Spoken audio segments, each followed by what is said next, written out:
रोज मुझे प्रश्न आते हैं, बाबा 8 गुरु बदल लिए, 6 गुरु बदल लिए। मैंने कहा ये गुरु के बदलने का सवाल नहीं है, तुम खुद को बदलो।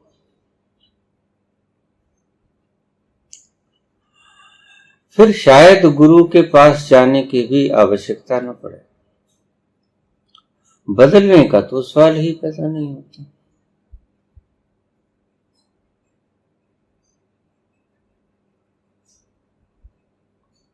सुबह उठो, क्रिया योग करो,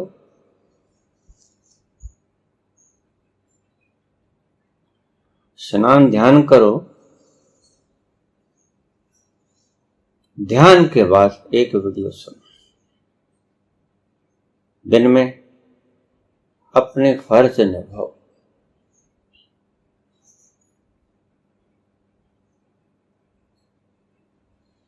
बिल्कुल संतुलित जीवन। शाम ढले फिर क्रिया योग करो, जितना भी तुम कर सकते हो, थोड़ा ज्यादा, कोई पाबंदी नहीं।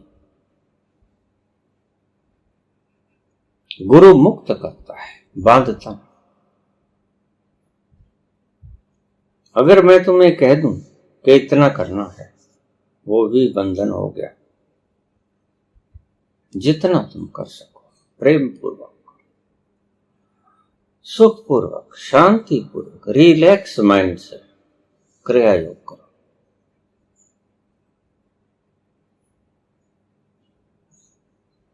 ध्यान करो। अब ये करो शब्द हमें प्रयोग करना पड़ता है। क्या करें? तुम्हारे शब्दों की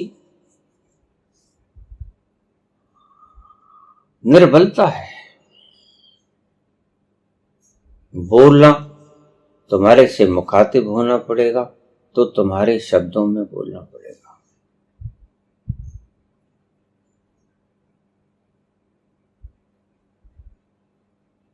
ध्यान में बैठो, फिर रात को सोते हुए एक वीडियो लगा के सो जाओ। उसकी फिक्र मत करना कि तुमने पूरी सुनी कि नहीं सुनी, बस ईयर प्लग लगा लो, वीडियो शुरू कर लो। सुने सुने नींद आए, इसकी फिक्र मत करना। तुम अपना काम शुरू कर दो। बहुत से लोगों के प्रश्न आते हैं, बाबा क्रिया योग करते करते नींद आती है। मैं आपको स्पष्ट कर दूं, जब मन को आराम मिलता है, तुम्हारे मस्तिष्क के तंतुओं को, टिश्यूज ऑफ योर माइंड, तो वो रिलैक्स होते हैं। और जब वो रिलैक्स होते हैं तो आप मुद्दतों से सोए नहीं, ये आपको पता नहीं। आप समझते हो कि मैं रोज सोता हूं। कहां सोते? ये चिड़चिड़ापन, ये क्रोध, ये धैर्य का बात बात में खो देना,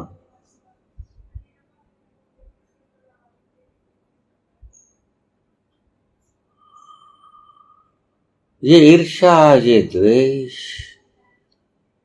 ये कंपटीशन, इस बात का इंगित है कि तुम थके हुए हो। तुम्हारी एनर्जी किसी ने छीन ली है, समाज ने छीन ली, व्यवस्था ने छीन ली, तुम्हारी ही दुर्भावनाओं ने छीन ली, लेकिन छीन ली। तुम थके हुए। इस थकावट को पार पाना होगा। क्रिया योग करोगे, तुम्हारे प्रत्येक टिश्यूज तक फ्रेशनेस पहुंचेगी और तुम्हें आराम महसूस होगा। और जब आराम महसूस होता है तो नींद आती है। रात्रि को भी हमें नींद तो आती है कि हम थक गए होते हैं और हमारे टिश्यूज को मरम्मत की जरूरत होती है। अब रात हो गई, कोई काम धाम नहीं, तो नींद आ जाती है। तुम थके हुए, तुम्हारी वर्षों की नींद भीतर पड़ी, तुम्हें पता नहीं। ये क्रोध, ये ईर्ष्या,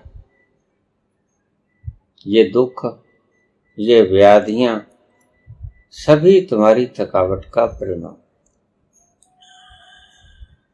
90% रोग तुम्हें नींद पूरी न होने के कारण होते हैं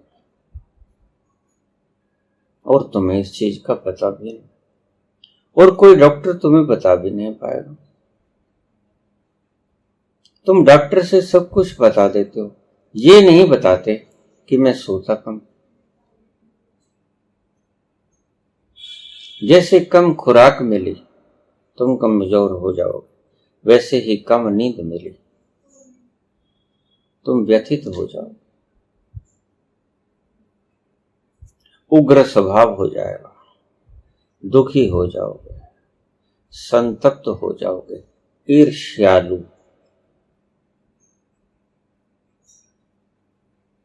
एक दूसरे से कंपटीशन लड़ोगे बेकार।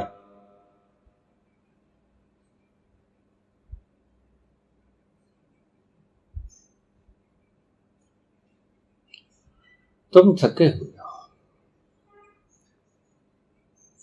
खुराक दिख जाती है कि मैं कम खाता हूं, नींद नहीं दिखती तुम्हें। आपाधापी में नींद खत्म, इसलिए आज की पीढ़ी की नींद समाप्त हो गई। वो कभी पूरी तरह से फ्रेश नहीं हो पाता नींद की तरफ से। मानता कितना भी हो कि मैं सोता हूं, लेकिन सदा थका थका रहता है। तुम देखिए कैसे मरे मरे चाल ढाल, कैसे थके थके, भरी जवानी में कैसा आलस, तुम्हारे तंतु लेट जाते होते, कुछ करने को जी नहीं करता। जीवन का एक एक पल जीने योग्य है और तुम पल पल जी नहीं रहे, पल पल मर रहे हो। एक एक क्षण तुम अपनी जिंदगी का कम कर रहे हो और किसी तरह चला रहे हो काम कि जीवन बीत जाए। क्या करूं बाबा कि इस जीवन में तुम्हारा सानिध्य उपलब्ध हो जाए।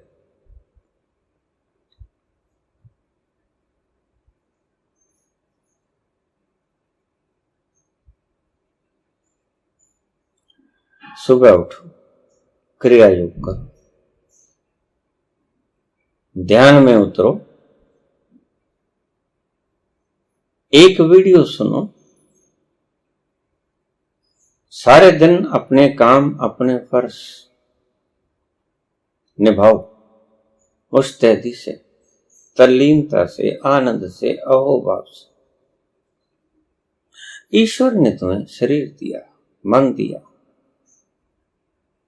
बुद्धि दी, सारे इंस्ट्रूमेंट्स,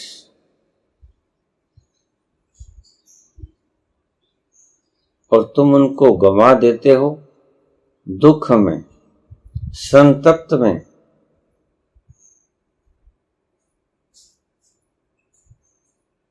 सारे दिन अपने फर्ज पूरे करो और फिर वही वेल जद भी मिली है फर्जा तो तेरे मुख दी किताब ले बैठा।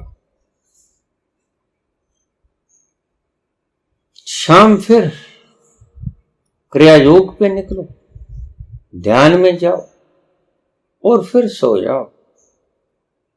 बस कुछ नहीं करना है, और कोई नाम नहीं, कोई जाप नहीं, कोई पूजा नहीं, कोई प्रार्थना नहीं, कोई दीपक नहीं जलाना, कोई आरती नहीं उतारनी, कुछ मांगना नहीं किसी से। सारे नास्तिक ईश्वर से कुछ नहीं मांगते और भरपेट सोते हैं। और कितने नास्तिक मुल्क, आधी से ज्यादा दुनिया नास्तिक है। ईश्वर से मांगना तो बहुत दूर, ईश्वर है ही नहीं ये मानते हैं।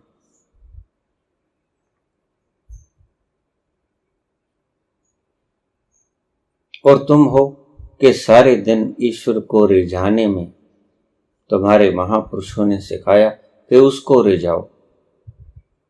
वो तुम्हें बंधे रहना चाहते हैं, तुम्हें वो बिजी रखना चाहते हैं। तुम व्यस्त रहो, मैं तुम्हें कहता हूं तुम फुर्सत में आ जाओ, व्यस्तताओं को छोड़ो।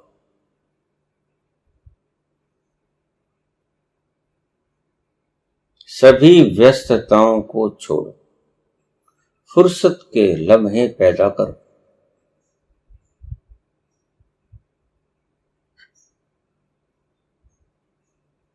फुर्सत के लम्हे जब तक पैदा नहीं होंगे तब तक अंतर यात्रा शुरू नहीं होगी। इस बात को पल्ले बांध लेना। लेकिन तुम्हें तुम्हारा समाज, कुछ तुम्हारे धर्मगुरु तुम्हारी जान के दुश्मन बने हुए हैं, तुम्हारी खुशी के दुश्मन बने हुए हैं। वो तुम्हें चैन से रहना सिखाते ही नहीं। सच कहूं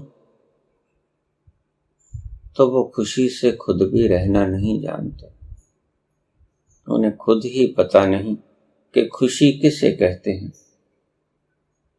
सच्ची खुशी की बात करता हूं।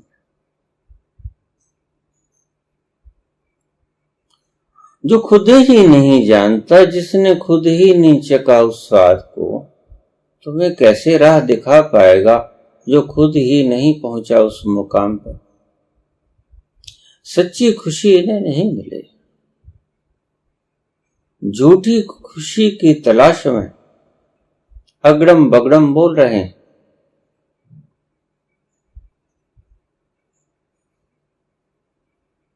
कोई गीता की व्याख्या समझा रहा है, कोई भागवत की कथा सुना रहा है, कोई आरती करनी सिखा रहा है, कोई धर्म ग्रंथ पढ़ने सिखा रहा, कोई जाप करना सिखा रहा, कोई शब्द और सुरती का मेल करवाना सिखा रहा। सभी करना सिखा रहे, नाम चाहे कुछ भी हो। कोई सर्कस करवा रहा है, ये मुद्रा लगा लो, ये आसन साध लो, इस आसन पर लगातार बैठे हो।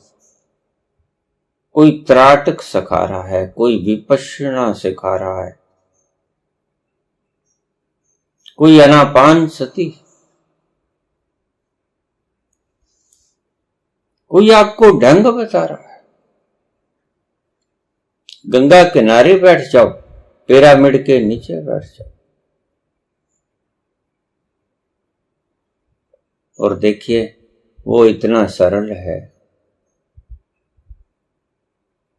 तुम कहती हो कि बाबा क्या करूं कि इस जीवन में तुम्हारा सानिध्य प्राप्त हो जाए। इतना सरल है मेरे तक पहुंचना, तुम्हें अंदाजा भी ना होगा, क्योंकि तुम्हारे गुरुओं ने इस धागे को इतनी उलझनों में बांध दिया है, इतनी गांठों से बांध दिया है कि इनको सुलझाएं कैसे तुम्हें खुद ही समझ नहीं आता। मुझ तक पहुंचना कोई मुश्किल है।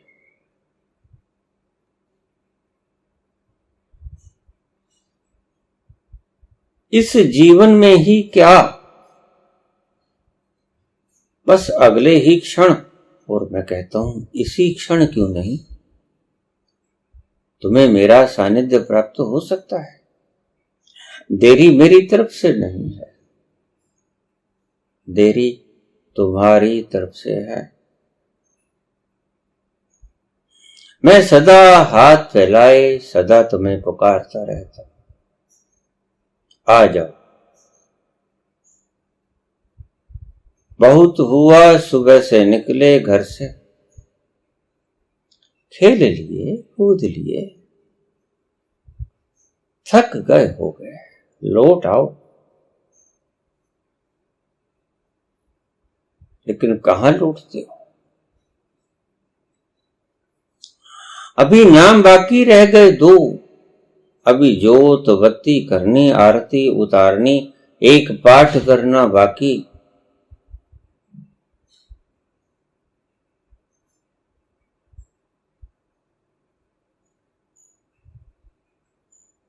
कोई गायत्री जप बाकी, किसका विष्णु सहस्र नाम बाकी। न जाने कितनी तरह के पागलपन तुमने थोप लिए हैं अपने ऊपर, और फिर कहते हो बाबा तुम्हारे पास कैसे पहुंचूं, तुम्हारा सानिध्य प्राप्त कैसे हो जाए। धन्यवाद।